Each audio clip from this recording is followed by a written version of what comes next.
Imagine stepping through your front door and just feeling this instantaneous, complete release. Mm, All the noise drops away, the need to perform just vanishes, and the air itself feels, I don't know, easier to breathe. right. For so many of us, that feeling, that deep relief of being home is probably the greatest energy source we have. It really is. But the people who truly thrive in that setting, they often face this really unfair stereotype. We assume they're lazy or maybe antisocial or just avoiding things. Avoiding life, yeah. Exactly, shrinking their lives.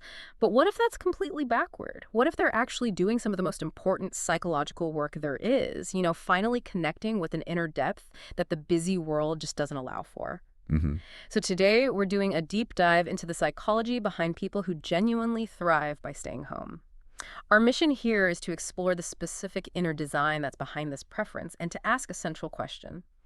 What if staying home isn't a retreat from life, but an active expansion of your inner universe? And that's such a crucial point. We've been looking at sources that examine this idea not just through, personality types, but through the very precise lens of our nervous systems, emotional safety, and what deep connection really means. Yes, and that is so important. We're deliberately moving past the simple labels, like introvert or shy. What the source material really shows is a measurable biological truth. For a big part of population, home isn't just a place you sleep. It is a power source. A power source. I like that. It's the only environment where their nervous system allows for this very specific, vital kind of internal recharging. And that process, well, it dictates their entire capacity to engage with the world outside. That makes so much sense. We all know that immediate physical shift when we walk through the door. You kick off your shoes, your shoulders literally drop an inch. Your whole body's size. Yes, it's a full body sigh of relief. That sigh is your body talking to you. It's your nervous system recognizing safety. And psychologically, safety is the foundation for everything. For clarity, creativity, emotional health. It's the baseline. It's the baseline. Our brain's default setting, which evolved over millennia, is threat detection. Outside the home, we're constantly scanning. For social threats, physical threats, unpredictable things, we're monitoring body language, managing interactions, figuring out how we're being perceived. And that must take enormous resources. It consumes a massive amount of your internal energy. The science is very clear on this. When your brain categorizes an environment as low threat, you get an immediate physiological cascade. Okay, hold on. Let's stop there. A cascade. So why does that matter beyond just feeling less stressed? What happens to all that energy that was being used for threat detection? That's the key. That's where the high-level functions come online. So your brain already uses about 20% of your body's total energy. So when it no longer has to dedicate all that crucial bandwidth to threat monitoring, to managing that constant low-level buzz of anxiety, it redirects that saved energy. It frees it up. It's like freeing up RAM on a computer. Exactly. Suddenly, you have the capacity for deep thought, for emotional processing, for accessing your natural creativity. That is why home feels so restorative. And out in the world, for a lot of people, that signal is just constantly being drowned out by the noise. Absolutely. I mean, just think about the loudness of the world today. Bright lights, constant chatter, the pings from your phone. Yeah. And this pressure, right? 1,000 tiny social expectations to always be accessible and on. Always on. For anyone with higher sensory processing sensitivity, that accumulation isn't just annoying. It's a constant cumulative assault on the nervous system. Every little detail gets processed so deeply. Which means they are burning through huge amounts of emotional energy just to exist in a public space. Exactly. They have to actively manage all that overwhelming input. So when they finally get to retreat and they say something simple like, I just love being home, what they're really communicating is, this is where I can finally stop managing all the external noise and I can start hearing the signal. And that signal is? Their inner voice, their own emotional reality. The thing that usually gets muted by the sheer volume of life outside. Which brings us right to that cultural dismissal, doesn't it? The idea that staying home means doing nothing. Oh yeah. The go-to critique. Right. What'd you do all weekend? Nothing. But the sources argue that solitude is this profound form of activity. Your awareness sharpens, your thoughts unfold, and suddenly mundane things like the way shadows move across the floor or the quiet satisfaction of a task done at your own pace, they become meaningful. So let's unpack that. How does the practice of just being alone actually build deeper self-knowledge? Well, it stops what some psychologists call identity fragmentation. Just think of the enormous energy you spend tailoring your persona for different audiences. Right. In the office, you might be mirroring your CEO's body language, using all the jargon, being ruthlessly professional. Then an hour later, you're with your friends using completely different slang, maybe laughing at jokes you don't really find funny, Uh-huh. or smoothing your opinions to fit the group. You're sanding off the edges of yourself constantly just to fit into whatever container you're in. Precisely. That constant identity switching is the real labor of social survival, and it is exhausting. You're never fully you. Hmm. But at home, you're the only audience that matters. You stop performing and you start simply being. Mm. Your thoughts unfold in their native language, unedited, uncensored.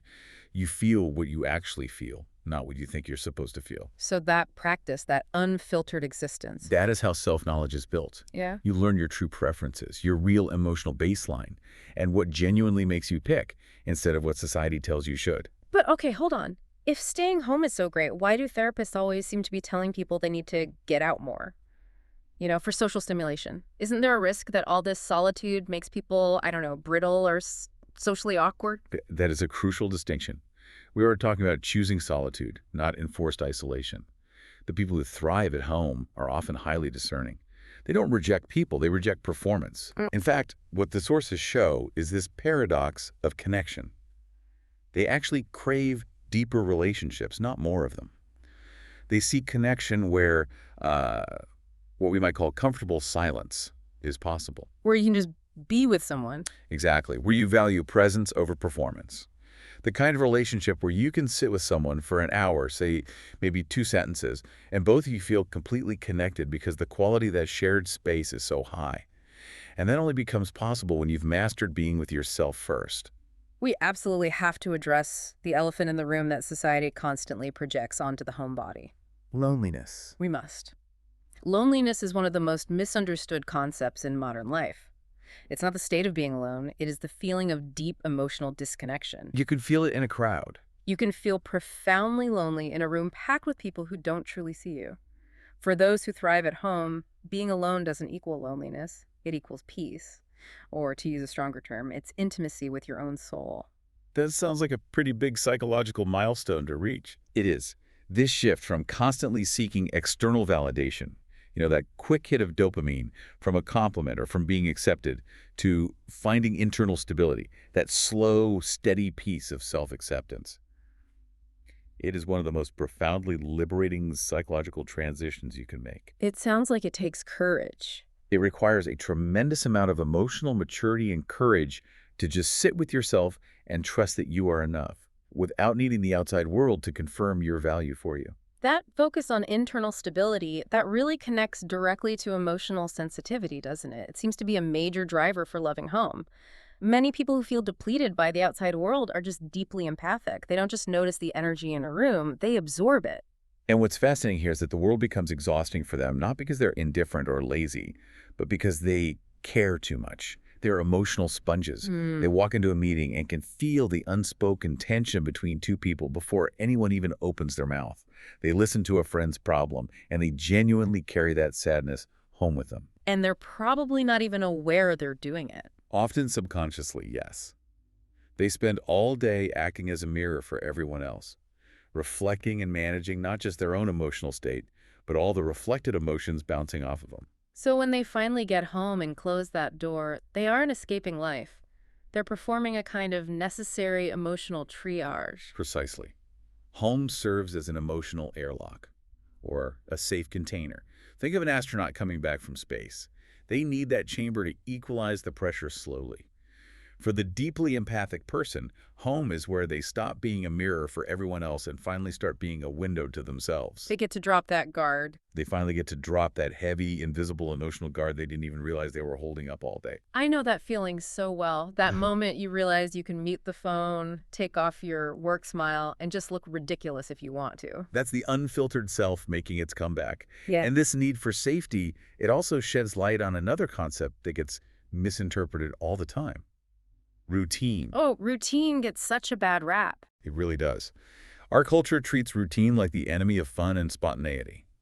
But for the home liver, routine is actually a powerful form of emotional regulation. So how does routine connect back to the nervous system? The brain absolutely loves predictability. When your day follows a recognizable rhythm, morning coffee in the same mug, certain tasks at certain times, that quiet chair by the window, your mind relaxes. It stops having to actively scan for chaos or novelty. It reduces decision fatigue. Drastically. Yeah. Every small choice you don't have to make, what to eat, when to start a task, how to pace your afternoon, it frees up mental bandwidth. So for someone who loves home, routine isn't monotony. It is a stable foundation. Those small rituals become emotional anchors that keep the ship steady. Which lets the mind focus on deeper things. It allows our deep processing mind to focus on internal reflection rather than external management. And we really have to reframe how we see rest in this context. Our culture treats rest like a reward, or worse, like laziness. But if you come home emotionally spent, that intense heaviness you feel isn't failure. The sources call it healing disguised as exhaustion. That is the most profound part of this. That heaviness is the brain engaging in necessary emotional decompression. Think of the enormous effort spent suppressing reactions, managing internal chaos, maintaining a facade all day long. It's a full-time job. It is.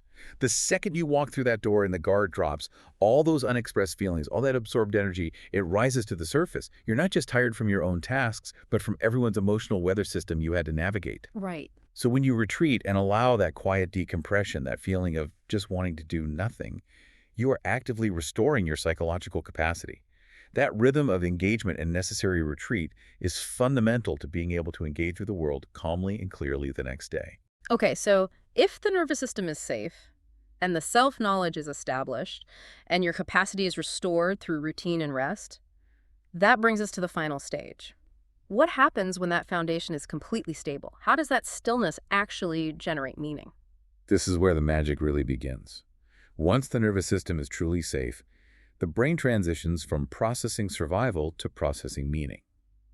The mind wanders, but not in a distracted way. It wanders generatively. What do you mean by that? Ideas that felt disconnected and all the noise suddenly link up. Insights just sort of bubble up. Thoughts unfold, unedited and unfiltered, because there's no pressure to immediately verbalize them for someone else. This is the creativity born of introspection. It is the creativity of thought itself. The ability to look at an assumption, hold it up to the light, and turn it completely upside down. I mean, history is full of great thinkers, artists, scientists who were known for needing profound solitude.